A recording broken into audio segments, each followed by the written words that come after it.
Bienvenue à ce numéro du Journal des Journaux paru du 14 au 20 août 2021. Un numéro que nous entamons avec la situation sociopolitique du pays. À cet effet, demande d'intervention militaire au Niger, la haute trahison des Renaissants, titre à sa une l'hebdomadaire satirique Le Canard en furie, qui constate qu'aujourd'hui, déchus et vaincus, ils refusent leur sort et comme les héros de la tragédie grecque, ils n'ont d'autre destin que la mort, la seule épreuve invincible.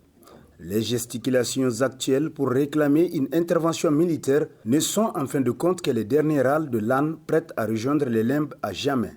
Dans l'indifférence générale, sans aucun doute, par la petite porte de l'histoire très certainement, s'exclame le journal qui poursuit. La 7e République a donc vécu, et tant pis pour tous ces nostalgiques et autres victimes du vertigo actuel qui aiment encore s'accrocher à des mirages qui ne font que retarder l'échéance fatale et inéluctable.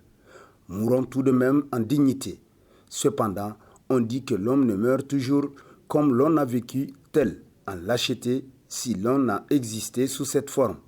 Qu'Allah, le tout miséricordieux, nous donne une existence vertueuse et une fin honorable. Amin, conclut le Canard en furie. Assaut de Koutougou, plus qu'une attaque, un message direct au CNSP, titre à la une de sa parution en date du 17 août, le quotidien privé L'Enquêteur, qui nous apprend que le 15 août 2023 à 13h30, les forces armées nigériennes ont été la cible d'une embuscade de terroristes à proximité de la localité de Koutougou, située à 52 km au sud-ouest de Torodi. Le bilan provisoire est de 17 soldats décédés et 20 blessés, dont 6 graves qui ont été évacués à Niamey. La réaction des forces armées, rapide et décisive, a permis de neutraliser plus d'une centaine de terroristes, nous apprend davantage le journal pour qui, face à l'adversité, nous devons faire preuve de détermination et d'unité pour résister à la menace terroriste. La junte militaire, les forces de défense et le peuple tout entier doivent rester soudés et déterminés pour défendre la souveraineté du pays et de refuser de céder à la peur.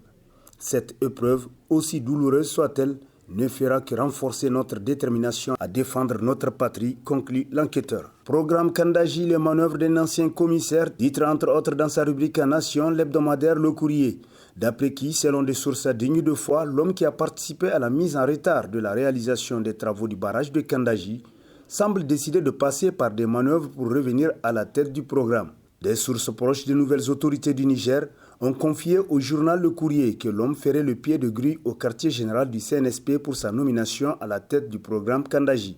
Loin de nous jeter un discrédit sur la personne, mais il est de notre devoir d'alerter et d'informer les nouvelles autorités sur certains individus qui, à un certain temps, ont eu à travailler pour des intérêts mesquins et sordides au détriment de ceux du Niger. On se rappelle ces agissements avec l'entreprise russe Zarubezvoistroy, selon le journal qui renchérit qu'il y aurait eu un bon paquet comme dessous de table.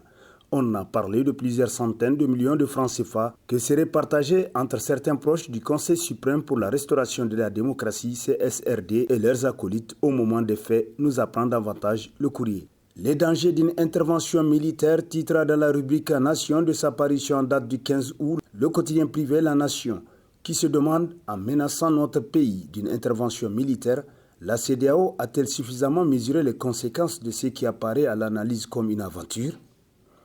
Un expert militaire confiait au journal tout récemment que sans le Nigeria, les intentions belliqueuses de la CEDEAO s'effondraient rapidement comme neige au soleil. S'il est vrai que le président Bola avait piqué un grand coup de colère au départ parce qu'il avait eu l'impression qu'on lui sabotait son début de présidence de l'organisation sous-régionale, il semblerait qu'il soit en train de revenir à des meilleurs sentiments. Car ces stratèges politiques ont dû le briefer sérieusement sur les conséquences désastreuses de cette aventure militaire selon La Nation qui conclut, sauf rebondissement de dernière minute, on s'achemine donc vers des négociations. Entretien de Massaoudou sur France 24, quand Lachako joue du Lachako, faut-il lancer un mandat d'arrêt international contre lui? Se demande l'hebdomadaire Le Monde aujourd'hui, qui nous apprend que dans une interview, l'on avait vu un Lachako pas du tout serein, connu pour son sang-froid habituel, totalement perdu, déboussolé, qui ne savait plus dans quel sens tournent les aiguilles d'une montre. Il appelait carrément à une intervention militaire au Niger en parlant de groupuscules de militaires de pogrom à Niamey, de guerre raciale dans la capitale.